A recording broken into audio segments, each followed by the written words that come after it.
نو الله فرمایي چې څوک زما د قانون مقابله کوي په هر طریقه چې مقابله کوي د الله قانون قرآن دی او خلق وی چې نجی د 73 آئین باندې بچلیږو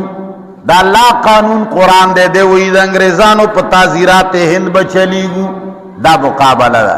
الله فرمایي اولئک فی العذاب محضرون دغه کسان په عذاب کې حاضر کړي شوی وي الله فرمایي دا خلق د عذاب نه د څوک دي زوته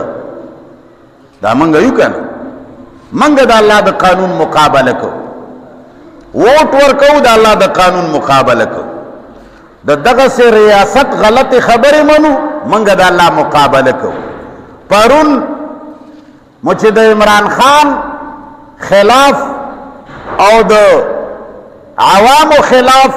او د ججانو خلاف مو کم ووټ پرون استعمال که زمونږ لوی لوی علماو لوی لوی لیډرانو دا د الله د قانون مقابله پوهېږي چې دا مظلومانو سره ظلم دی په خپل طرفه نه به جج مقرروي اسم چې جان ته یارېدل پرونه پورې غټې غټې خبرې نن ورته وزارتونه میلاو شو وروره خیر خیریت ته او څوک څه وییم نه او په دې مو پوهې کم پی ټي آی کې هم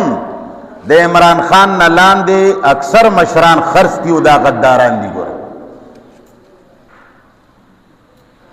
دا ټول غداران دي چې دا غداران نه یقین او ساته کا عمران خان په جیل کې وي دا خرڅ خلک دي بهرحال یوازې عمران خان جیل کې نه ډېره دنیا ده علي وزیر په کومه ګناه نیولې شوی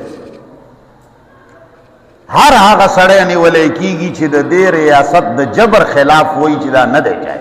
پښتنو سره ولې داسې کیږي عوامو سره ولې داسې کیږي دا خاوره ولې خرڅیږي د دې خاورې او د دې ملک بې عزتي ولې کیږي هغه دغسې کیږي